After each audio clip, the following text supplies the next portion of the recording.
Bienvenue sur Le Crossman, le podcast français 100% MX. Ici, on parle après-course, tests, interviews, conseils, motolife, récap et bien plus encore. Venez écouter ce qu'il se passe devant et derrière la grille de départ. Case.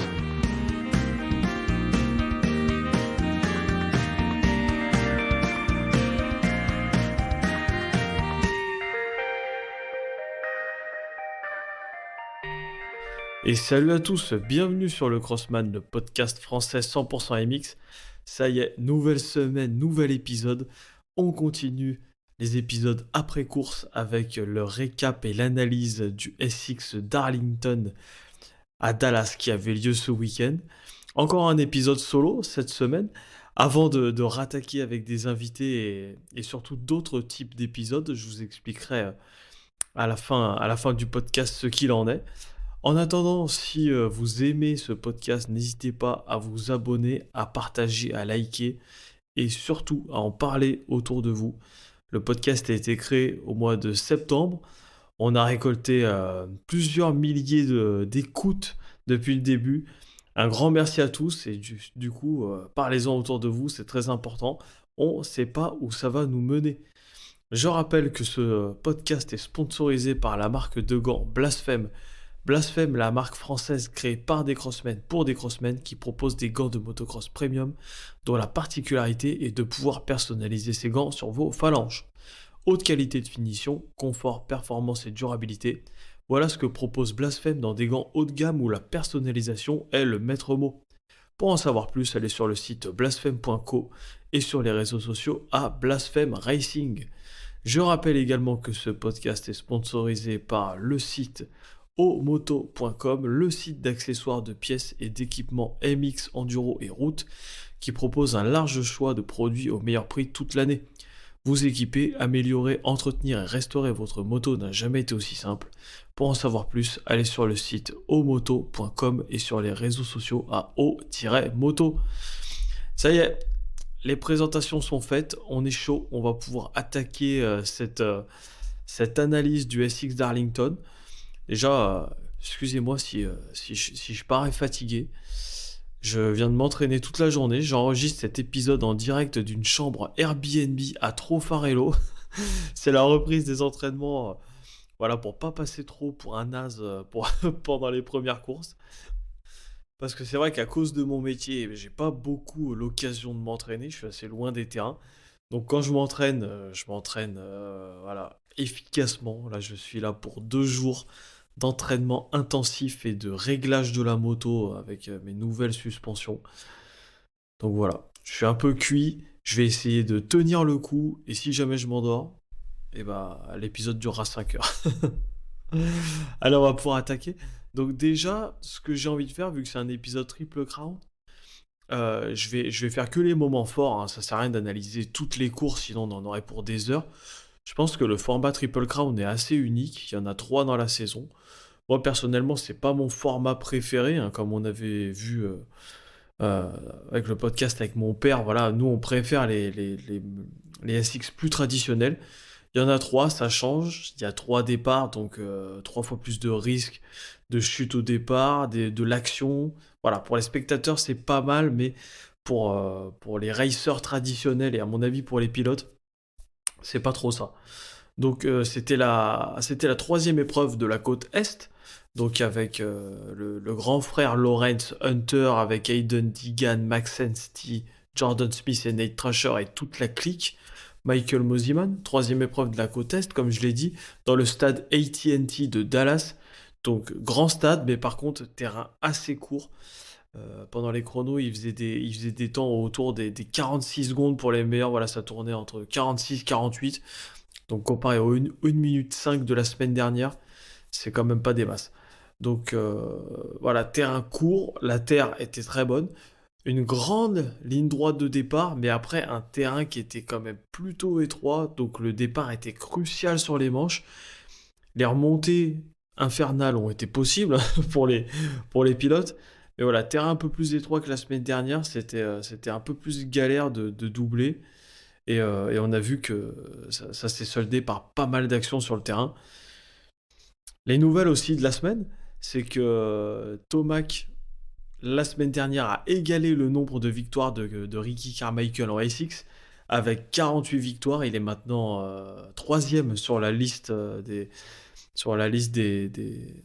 victoires générales, comme on pourrait dire. En SX, il est à 2 victoires derrière James Stewart. Et McGrath, évidemment, est loin devant. Il me semble qu'il a 72 victoires. Donc les nouvelles de la semaine, voilà, Tomac qui égale le nombre de victoires. Et il a aussi dit qu'il participerait à l'outdoor. Alors ça a été une nouvelle assez croustillante.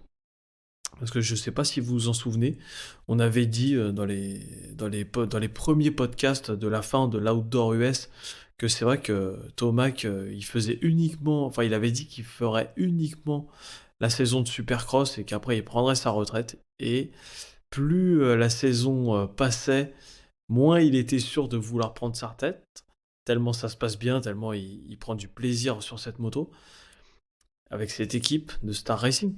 Et du coup, voilà, il a dit qu'il continuerait de rouler en outdoor. Donc, à mon avis, il y en a un qui est pas trop content, c'est plutôt Sexton, parce qu'ils vont encore se bagarrer tout l'été.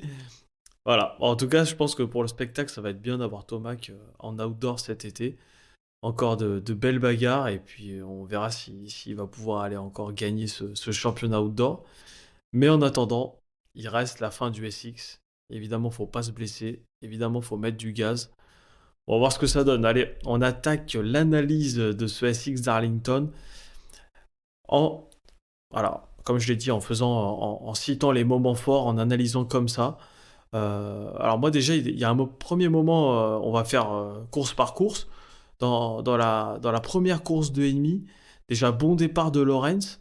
Et le moment fort de cette course, enfin disons le crash de cette course, c'était quand même Hardy Munoz qui se met une énorme boîte dans les whoops et X qui lui rentre dedans. Donc si vous avez vu, mais je sais pas comment il fait pour pas s'être fait péter des côtes. 20 minutes après, il était au départ de la deuxième manche. Hardy Munoz, mon cousin. Ouais, voilà, non, c'était vraiment le crash, de la soirée pour Hardy Munoz, le pauvre. Sinon, Digan qui fait un très mauvais départ, qui se fait enfermer et qui chute malheureusement dans les whoops, comme vous avez vu. Voilà, il perd le rythme dans les whoops. Il a failli sauver l'action, mais il finira 15e de cette première course. Et Vial, constant. On a pu noter aussi que Vial a commencé à s'améliorer dans les whoops comparé aux premières épreuves. Donc est-ce qu'il commence à prendre de la confiance ou est-ce qu'il bosse les whoops toutes les semaines? Peut-être un peu des deux. Voilà, Vial un peu meilleur dans les whoops qui finit petite première course de Vial. Il termine il termine 5e quand même, donc ça va. 5e. Après, voilà, Thrasher, cette première manche, il a quand même montré une grosse vitesse parce qu'il est resté au contact de Hunter Lawrence qui avait fait un bon départ. Il est resté au contact quand même toute la manche, il a montré sa roue, et ça sera le cas aussi pour Rogzen dans la première course 4,5. Thrasher, voilà, il montrait à Lawrence qu'il était là, il a un tout petit peu lâché en fin de manche, mais il m'impressionne quand même, Nate Thrasher, parce que c'est vrai qu'il nous avait habitués à soit faire en dehors du top 5 ou soit gagner, donc on aurait pu dire que ces victoires, voilà, c'était assez bizarre. Mais là, non, grosse vitesse sur cette première course de 1,5. Pour la première course de 4,5, Anderson tombe au départ en accrochant la roue de Rogzen devant. Je pense qu'il n'a pas assez freiné. Il s'est fait faucher par la roue arrière de Rogzen, il tombe. Sexton manque de lui rouler dessus. Donc Sexton qui a fait une mauvaise sortie de grille, des mauvais premiers mètres, il doit l'esquiver. Donc c'est vrai que Sexton il part loin. Et par contre là, la sérénade Sexton, là il a montré de quoi il était capable. La vitesse de fou pour Sexton. Et il remontera à la 3e place de cette première course. Pour moi, Sexton, la course la plus impressionnante de cette soirée, c'était vraiment la première. On avait l'impression qu'il était vraiment au-dessus du lot. Donc c'est dommage qu'il ait fait un mauvais départ, sinon ça aurait pu aboutir à quelque chose de bien. Tomac qui fait le all shot, et comme je l'ai dit, Rogzen qui lui met la pression toute la manche. Donc c'est vrai que Rogzen, sa première manche était top, après ça a été un peu moins bien sur les 2 autres courses. Donc c'est dommage, est-ce que c'est le physique qui a pêché? Est-ce que c'est le terrain qui se défonçait? On sait que la semaine dernière, avec un terrain défoncé, il a quand même vraiment, vraiment pas fait une belle course. Il a été transparent. Donc est-ce que quand le terrain est défoncé, ça lui convient pas et il a des problèmes avec sa moto? Peut-être, et j'ai envie de dire sûrement. Euh, voilà, Sexton, il fait tellement confiance à son pneu avant. C'est ça aussi que j'ai relevé dans cette course. Euh, il est en totale confiance avec son pneu avant. Voilà, pour s'inscrire dans les virages, il met un angle de malade. Et en fait, ça m'étonne pas que des fois, il chute parce qu'on sent vraiment qu'il est au bout de ce que la machine peut lui fournir et de ce que le grip, le terrain peut lui fournir aussi. Sexton, avec son style de pilotage vraiment quasi parfait, c'est un truc de fou. Par contre, quand ça tombe parce que justement, il fait confiance à son pneu avant. Là, on a vu qu'il perdait quand même beaucoup l'arrière. L'arrière glissait souvent dans le petit triple après le saut d'arrivée. On a vu des fois, il commence à s'inscrire en virage avec l'arrière qui glisse. Des frayeurs qu'on s'est fait là-dessus. Non, mais c'était n'importe quoi. Et un geste technique aussi à noter, sur ce fameux petit triple après l'arrivée, Webb et Tomac, ils arrivaient à faire le triple en faisant un seat bounce avant, puis à prendre l'inter sous le pont. Ça a été un geste technique très impressionnant. Je pense que Sexton, qui faisait double et simple en amortissant, il perdait vraiment pas beaucoup de temps, voire quasiment pas. Ça devait vraiment être kiff-kiff. Mais geste technique très impressionnant dans cette première manche de la part de Webb et Tomac. Et, euh, et voilà, dans cette première course, on n'aurait pas cru que Webb était on fire ce soir-là. Faut que je regarde. Il termine. Combien il termine de la première manche? Ouais, il termine 5ème, c'est ça. Donc en fait, 5ème, moi je m'étais dit, bon, il va peut-être faire 3, il va peut-être faire un podium. Et on pensait pas que ça allait faire. Que ça allait si bien se finir pour lui. Autre moment fort dans la deuxième manche 2,5. Hunter qui fait un départ quand même moyen et surtout qui se fait prendre en sandwich par Thrasher et Digan à la sortie des whoops. Donc ça l'a vraiment pénalisé. Il voulait doubler Digan et en fait Thrasher en a profité pour doubler les deux en même temps. Hunter a été pris en sandwich, il s'est fait surprendre. Et en voulant remonter sur Thrasher, il chutera après sur le pont. Donc en fait Thrasher il a essayé d'esquiver un retardataire sur le côté. Et donc sur le pont, il n'a pas sauté le saut du pont, et c'était trop tard. Hunter Lawrence l'a vu en l'air, il a accroché sa roue avant sur la roue arrière de Thrasher. Il est tombé assez fort quand même en bas du pont, il a eu de la chance de ne pas se faire mal. Et je voulais rebondir là-dessus pour vous parler justement des retardataires. C'est vrai que dans ces courses de SX, les top pilotes vont à une vitesse folle, et puis on a l'impression que les retardataires, au final, c'est des gars qui sont en ligue, comme moi, Auvergne-Rhône-Alpes, qui se traînent. Et c'est vrai que c'est problématique, parce que même avec les drapeaux bleus, ils savent pas trop où se mettre. On verra après dans la dernière manche 4,5 qu'aussi les retardataires, un retardataire a quand même bien œuvré pour la victoire de Webb. Mais voilà, ces retardataires, c'est toujours difficile à gérer. Je sais pas ce que vous en pensez. Est-ce que, selon vous, il y a trop de pilotes sur la grille? Est-ce que dès qu'on se fait prendre un tour, devrait y avoir drapeau noir et le retardataire sort de la piste? Voilà, il y a pas mal de solutions qui ont été déjà évoquées par de nombreuses personnes. Moi, je trouve ça dommage qu'il y ait moins de monde. Et voilà, les drapeaux bleus doivent être respectés. Et c'est vrai que des fois, ils savent pas trop où se mettre, hein. Quand ils sont cuits, ils font pas tous les enchaînements, les pauvres. Ils savent pas trop où se mettre. Et donc derrière, quand ils arrivent à fond, forcément, ça peut péter. Voilà. Hunter qui finira troisième de cette deuxième course 2,5. La deuxième course des 4,5. Alors là aussi, fait très intéressant, Tomac qui part à 5 grilles, tout à l'extérieur. Donc ça, c'était vraiment, on s'est dit, tous les bons étaient à l'intérieur. Thomas qui s'est mis à l'extérieur. Je me suis dit, alors là, si jamais il fait une mauvaise sortie de grille, les premiers mètres, s'il n'arrive pas à lancer sa machine, là, il va partir dans les derniers, il va se faire niquer. Et non, il a quand même réussi à faire un bon départ, mais il rétrogradera à la 4e place de cette deuxième manche. Et dans cette deuxième manche, quand même, grosse vitesse d'Anderson, qui dans son style, là on l'a reconnu, c'était vraiment flagrant. Quand il envoie un peu tout son corps sur la moto, un peu désarticulé, il a vraiment un style à part. Et c'est comme ça que, voilà, je trouve que c'est un style atypique, et je trouve que ça lui va bien. Grosse vitesse d'Anderson sur cette deuxième manche, avec Webb juste derrière, vraiment qui lui a mis la pression toute la manche. Donc voilà ce qu'on peut relever dans cette deuxième course 4,5. Avant de poursuivre ce podcast, je rappelle que les sponsors du podcast qui sont Blasphème, la marque de gants française créée par des crossmen et pour des crossmen. Blasphème, c'est des gants minimalistes, je les mets tous les jours, que ce soit en course ou à l'entraînement. On peut écrire et personnaliser sur le site au niveau des phalanges. Voilà, j'arrive plus à parler, comme je vous l'ai dit, je suis cuit, je suis en train de dormir. Donc merci à Blasphème de nous sponsoriser également le site Omoto, le site d'accessoires et d'équipements. Voilà, si vous voulez acheter des pièces d'entretien, des pneus, n'importe quoi, allez sur le site o-moto au pluriel.com. Je pense qu'il n'y a pas meilleur prix. Il n'y a pas meilleur prix sur Internet.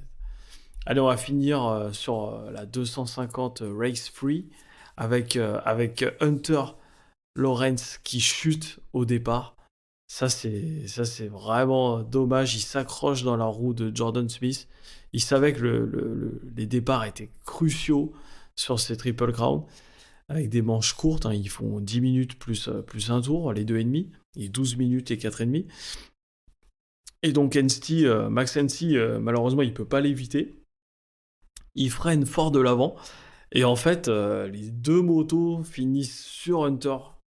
Et donc, il était coincé et il a dû se faire libérer pour continuer la manche. Il a perdu la visière du casque. Voilà, donc il est parti quasiment dans les derniers. Et il devra... après, il a dû remonter toute la manche pour finir 6e de la 3e manche. Donc Hunter Lawrence qui termine... qui arrête sa série de victoires. Il a gagné les 2 premières épreuves. Sur celle-là, il fait 3e derrière Smith et Thrasher qui gagne. Donc c'est vraiment dommage cette chute au départ de la 3e manche. Sinon, il aurait pu évidemment faire mieux. Mais voilà, les départs sont cruciaux, ça arrive. Ils veulent tellement être devant. Ça se joue tellement à peu. Nous, c'est sûr que nous, on est... Enfin, les gens intermédiaires comme moi, on est des quiches. Si on part 26 ou 3, on finira à la même place. Mais eux, ça se joue tellement au millième de seconde que c'est vrai qu'ils donnent tout et des fois ça marche pas. Mosiman, des petites déceptions pour Mosiman qui tombe en perdant l'avance sous le pont. Malheureusement, j'ai envie de dire comme d'habitude. C'est triste parce que lui, ça fait quand même pas mal d'années qu'il est dans la catégorie 2,5. S'il aimerait trouver un guidon en 4,5 ou alors continuer en 2,5, va falloir avoiner et montrer de quoi il est capable. Et là, voilà, c'est chute après chute. Soit il se fait doubler, il tombe, soit il tombe de lui-même. Un peu dommage. Petite forme cette saison. Personnellement, je m'attendais à mieux. Peut-être que vous aussi. Vous n'hésitez pas à m'envoyer des messages, surtout pour en parler, continuer. Mais voilà, Mosiman, petite forme. Et puis après, en parlant de chute, c'est Thrasher et Smith qui tombent tous les deux dans les whoops à 3 ou 4 minutes, ouais, même pas à 2 minutes de l'arrivée, à 2 minutes de la fin de la manche. Ils tombent tous les deux dans les whoops et du coup, ils offrent la victoire à Jeremy Martin qui après dira en interview qu'il savait même pas qu'il avait gagné. Ça, c'était... Jeremy Martin, il est excellent avec son accent et tout. À chaque fois, il me fait marrer. Et là, il savait pas qu'il avait gagné. C'est donc vraiment, ils lui ont offert la victoire sur un plateau. Mais n'empêche que Thrasher garde la victoire du général avec cette troisième place dans la dernière manche. Il fait 2, 2 et 3. Jordan Smith fait 4, 1 et 5. Et puis après, donc Hunter Lawrence, comme je l'ai dit, pour compléter le podium. Donc les deux Star Racing, Jordan Smith, on est habitué aussi comme Mosiman à le voir tomber tout le temps. Donc il s'est mis un par l'avant dans les hoops. Il a encore une fois loupé une crête avec sa roue avant. Donc ce qui a fait que il a planté l'avant au fond des hoops et il est passé par devant. Voilà, chute classique. Et Nate Thrasher aussi qui tombe dans les hoops. Donc là, les deux Star Racing, le team manager, il a dû se dire mais c'est pas possible, mais qu'est-ce que je vais faire pour qu'ils restent sur leur roue. Donc voilà pour la petite analyse. Et du coup, Martin qui gagne et Vial qui fait 2. Opportuniste, Tom Vial. Il a vraiment bien roulé. On l'a pas trop vu à l'écran, donc c'est vrai que pour analyser ces lignes, c'est quand même difficile. Voilà, grosse performance de Tom Vial qui termine au pied du podium. Et Eddie Gann qui termine 5e de cette dernière manche et qui donc fait 8e du général. Donc il a perdu malheureusement 2 places au classement au championnat. Il est maintenant 5e, après c'est serré, hein, tout peut se jouer, il reste encore beaucoup d'épreuves. Donc malgré cette première manche un peu avec cette chute, Digan il reste quand même constant en faisant 5 et 4 des 2 dernières manches. Donc, franchement bravo à lui, hein. Moi je m'attendais à ce qu'il fasse quand même moins bien, je m'attendais à ce qu'il fasse autour des 7-8. Et quand tout va bien, il est beaucoup plus devant. Donc c'est vrai que belle performance de sa part. Après, donc on a Max Ensti qui fait 5e au général de cette épreuve. Martin 6 avec sa victoire en dernière manche. Mosiman qui, même avec sa chute, fait régulier 7, 6 et 7 pour 7 au général. L'ancien Zombie Blows, Chris Blows, alors lui c'est encore plus beau, il fait 8, 8 et 8 pour une 9e place au général. Et après, pour compléter le top 10, on a le jeune Chen Saimas, le collègue de Hayden Digan dans leurs années amateurs, qui fait 10 avec 9, 7 et 16. Hein. Pareil, il est tombé dans les derniers tours de la dernière manche. Vraiment dommage. Donc voilà pour clôturer cette analyse de la catégorie 2,5, encore des belles courses. Et pour clore ce podcast, la dernière course des 4,5, avec Tomac et Sexton devant dès le départ, super bon départ des deux, et Webb 6e. Donc on verra après que voilà, Webb, comme d'hab, c'est la fouine, c'est le sanglier qui lâche rien. Il est remonté, alors que si jamais c'était un autre qui partait 6e, il aurait galéré. Webb, gros physique hein, quand même. Voilà, on dirait qu'il a un double menton, on dirait qu'il est un peu costaud, qu'il mange des donuts, mais je pense que gros physique Webb, parce qu'à chaque fois dans les fins de manche, il est toujours là. Et voilà, malheureusement Sexton, en pourchassant Tomac, rate une ornière avec sa roue avant. Il couche la moto, il cale pas, il repart direct, donc il perd pas de place, mais il perd beaucoup de temps pour remonter sur Tomac. Donc là on s'est dit, ça y est, Tomac il va gagner tranquille, et non. Tomac tombe sur le pont, chute inhabituelle. Il glisse de l'arrière à la réception du pont.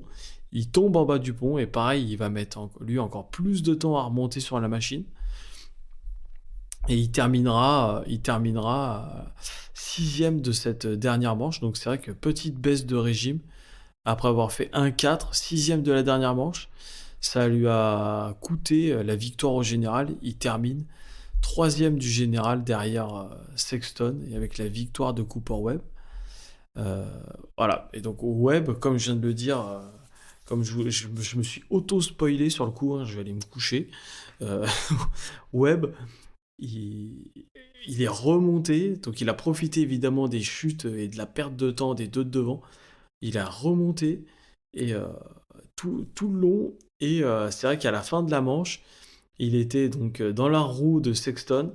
Grosse chute de Kyle Chisholm dans les whoops, avec la Suzuki qui vole. Donc Sexton qui pique à l'intérieur. Il se retrouve derrière Grant Harlan, le, le ricain sur sa yam, donc il se faisait prendre un tour. Et là, encore une fois, comme je le dis, les retardataires, c'est vrai que c'est important de mettre du gaz et de garder sa ligne, parce que là, en fait, il a voulu se pousser. Donc il a ralenti, il a voulu se pousser, il a regardé à gauche, à droite, à gauche, à droite, par-dessus les épaules. Et donc forcément, bah, Sexton, il s'est dit, je vais à droite, et en fait, l'autre, pile quand Sexton va à droite, et lui, il va un peu à droite, donc il le gêne.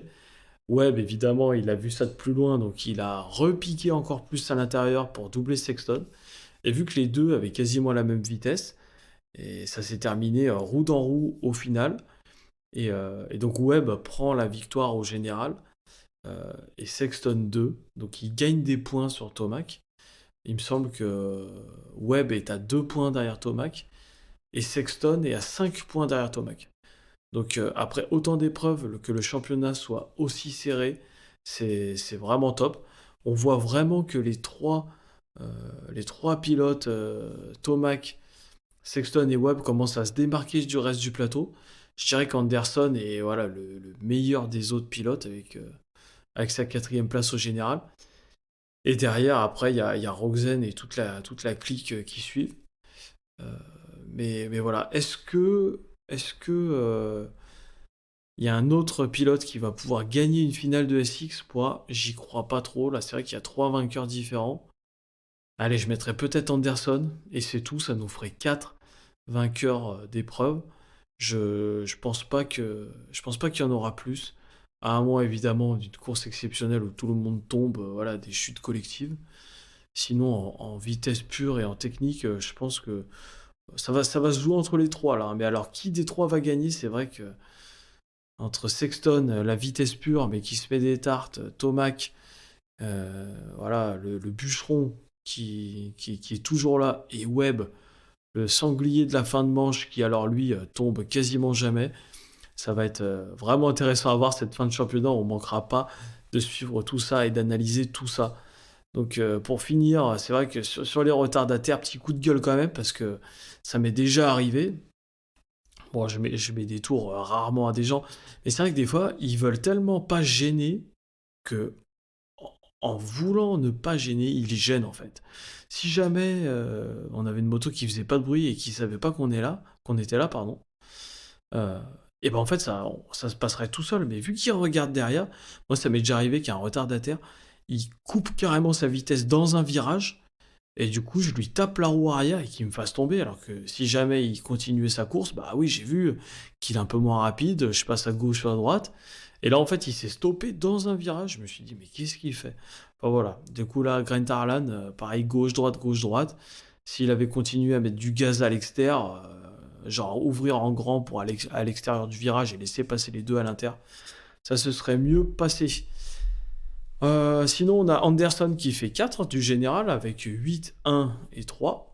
Rogzen 5, Plessinger, pareil, pas mal, enfin, grosse forme de Plessinger, 6ème du général, c'est beau. Justin Barcia, le gars qui découpe des gens en deux, fait 7. Christian Craig, il remonte, il fait 8ème quand même avec 7, 8 et 8. Lui aussi, il a été régulier pour 8 overall. Christian Craig, il commence à monter un peu en forme. C'est pas mal parce que c'est vrai que les 11, 12, 10e places des premières épreuves, ça faisait un peu peur. Donc voilà, comme je l'ai dit, est-ce que c'est le fait de changer complètement de type de moto qui fait la différence? Peut-être. Là, une 8e place, faut qu'il continue comme ça serait pas mal de continuer sur cette lancée. Justin Cooper, qui fait 9ème avec 11, 9 et 9. Là, c'est pareil. On sait que Star Racing, ils veulent que Justin Cooper gagne le championnat 2,5 outdoor cet été. Donc, est-ce qu'il en garde un peu sous le pied? Est-ce qu'il donne pas tout au départ et dans les manches pour pas se blesser, pour faire la mission dont Star Racing lui ont dit quoi?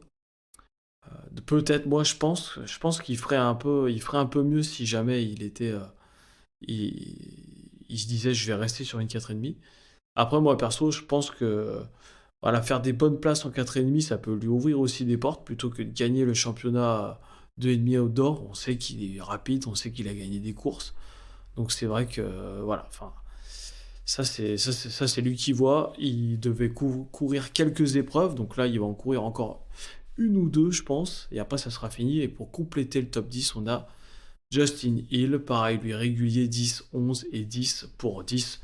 Overall, l'ancien vainqueur du championnat 2,5 avec sa Kawa Pro Circuit à l'époque, qui complète ce top 10. Voilà, c'en est terminé pour cette analyse du SX Darlington. Donc, comme je l'ai dit, encore un épisode solo cette semaine, avant de rattaquer avec des invités. Et, euh, et comme j'ai dit au début de podcast, c'est vrai que ça va bientôt être le début des courses en France. Et je pense que ça serait pas mal de rattaquer des épisodes tests de produits, tests de tenue, de bottes. Voilà, j'ai eu des nouveaux produits à tester. Euh, Aussi des épisodes sur la moto. Voilà, je pourrais avoir des invités qui m'expliquent pourquoi ils ont choisi telle marque, pourquoi ils ont choisi tel cylindré, qu'est-ce qu'ils ont mis comme pièces sur leur moto, s'ils l'ont pas laissé stock, s'ils l'ont laissé le plus stock possible, selon leur taille, le poids, voilà. Comme j'avais dit au tout début du podcast, moi je suis passionné de tout ce qui est testing, de tout ce qui est optimisation de la moto, du tuning juste pour faire le kéké et que ça sert à rien, que ça dessert la moto et la vitesse du pilote. Moi ça m'intéresse pas. Moi je préfère tout ce qui est testing et petit peaufinage avec des pièces vraiment qui servent à quelque chose, même avec des petits budgets. Ça j'aime, donc ça j'aimerais bien voilà, faire des épisodes là-dessus. Et aussi, si vous avez survécu jusqu'à la fin de ce podcast, je vous remercie. Euh, Allez faire un tour évidemment sur les sites des deux sponsors et surtout le site internet lecrossman.fr est toujours en construction. Donc évidemment, je le fais tout seul. Ça, c'est vraiment un souhait de ma part de le faire tout seul. J'ai envie de mettre toute mon énergie là-dedans avec des rubriques sympas qu'on retrouve rarement ailleurs. Et ça sera surtout pas un site où seulement on va voir ce qui se passe dessus. Ça sera un site où tous les passionnés de MX, voilà, vont pouvoir participer à travers un forum et à travers d'autres choses, vous verrez. Donc ça pourra être intéressant. Je manquerai pas de vous faire part quand le site va sortir. Ça sera vers la fin de l'hiver. Voilà, je vais essayer pour le mois de mars, sinon ça sera pour la fin avril. Donc voilà, j'essaye de faire un truc propre pour que ça vous plaise. En attendant, si vous avez aimé ce podcast, évidemment, abonnez-vous, likez, partagez, parlez-en autour de vous. On se retrouve la semaine prochaine pour un épisode après-course sur la mythique épreuve de Daytona. Ou alors avant pour un épisode test, pour un épisode Moto Life, on verra. En attendant, merci à tous et ciao ciao, salut.